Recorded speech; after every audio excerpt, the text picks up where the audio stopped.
Hello la communauté et bienvenue si vous tombez sur une nouvelle vidéo pour la première fois. Vous êtes ici sur Crépus en façon et notre mission c'est de vous faire kiffer vos cheveux afro. Grâce à des vidéos comme celle-ci, nous allons vous expliquer c'est quoi le cheveu afro, ce qu'il faut faire, ce qu'il faut absolument éviter. Nous vous proposons également des soins, des coachings et des produits capillaires adaptés aux cheveux afro ainsi que des diagnostics capillaires pour toutes celles-là qui ne savent pas quels sont les produits adaptés à leur type de cheveux. Si c'est votre cas, prenez rendez-vous sur l'un des contacts qui s'affichent à l'écran et nous vous aiderons à trouver une solution à long terme pour votre problème capillaire. J'arrête de papoter et on passe tout de suite à la vidéo du jour.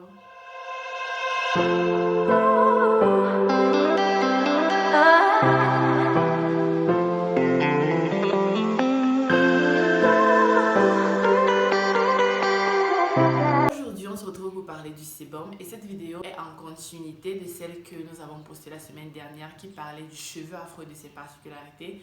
Donc si vous avez manqué cette vidéo là, je vais vous mettre le lien soit là ou alors vous pourrez tout simplement la trouver en barre d'infos parce que comprendre la particularité des cheveux afro c'est très important pour savoir quels sont les produits utilisés, quels sont les produits à éviter, quels sont les gestes à faire et quels sont les gestes à ne pas faire. Donc aujourd'hui nous allons continuer avec le sébum. Pourquoi le sébum? Parce que le sébum c'est cette substance là qui permet aux cheveux d'être lubrifiés, d'être hydratés, qui préserve également la déshydratation du cheveu. C'est toujours le sébum en fait qui assouplit le cheveu, c'est le sébum qui rend le cheveu malléable. Et c'est également le sébum qui prévient les bactéries. Le sébum en fait il a plein de vertus. Si on réussit à comprendre quelle est la composition du sébum de 1, comment le sébum fait pour hydrater, assouplir et rendre le cheveu malléable.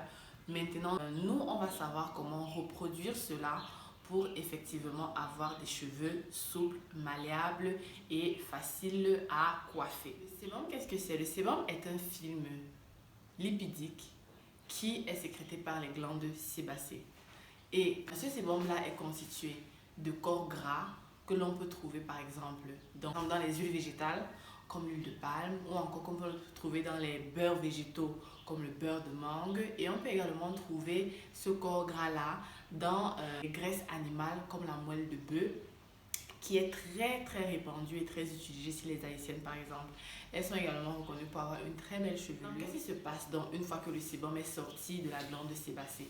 Une fois que le sébum est sorti de la glande sébacée, il va se répartir sur la tige capillaire.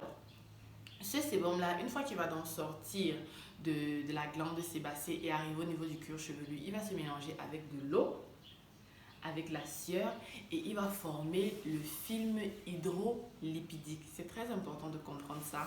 Et c'est ce film hydrolipidique là qui va se répartir sur toute la tige capillaire et qui va assouplir le cheveu. Et comme on l'a vu dans la précédente vidéo, la forme du follicule pileux du cheveu afro ne permet pas que ce sébum là se répartisse sur toute la tige capillaire et c'est pour ça que nos cheveux sont à tendance sec. Alors, vu qu'on connaît déjà la composition du sébum, on va reproduire ce schéma-là. C'est ça l'objectif, pour que toute la tige capillaire qui ne bénéficie pas du sébum naturellement, nous, on va apporter ça par exemple grâce au pré-pot.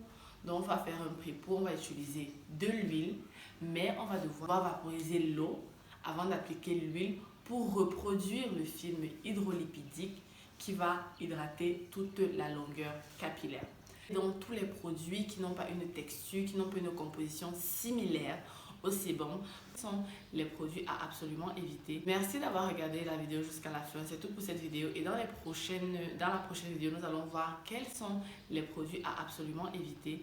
Parce que si vous utilisez les bons produits, mais que vous utilisez également les mauvais produits, il n'y aura pas de résultat. Dans la prochaine vidéo, je vais vous expliquer quels sont les produits à absolument éviter, mais vous l'aurez déjà compris, ce sont tous les produits qui n'ont pas une composition similaire à celle du sébum ou encore qui n'ont pas une composition similaire à celle du cheveu. Si cette vidéo vous a plu, n'oubliez pas de vous abonner à la page et d'activer la cloche de notification. D'ici là, prenez soin de vous et surtout, prenez soin de vos cheveux.